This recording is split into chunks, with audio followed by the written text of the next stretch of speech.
Dili kung kinsa ka, kundi kinsa ang Dios nimo. Amen? Ang atong ikapanghinambog, dili ang atong kaugalingon. Because we receive praises from people. Di ba, makadungog tag mga pagdaig sa ubang tao. Hala ka bright, aling bata. Hala ka guwapa, aling bata. Ay, kanindot sa imuhang motor. Kanindot sa imong car.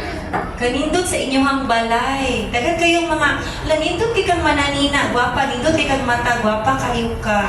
So, daghan kita mga appreciations na dawat. But you know what? Sa gingon ni Lord, nailhan kanila. You glow.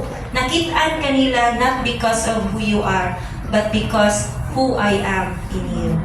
O kinsa day ang Diyos diri ka nato. And let us go. Let us make every opportunity for the granted revelations God gives us through His Word. Oportunidad din na siya nga mahatagan tag revelation ni Lord.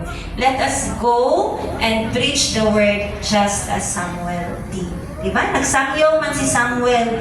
Wa siya nihunong sa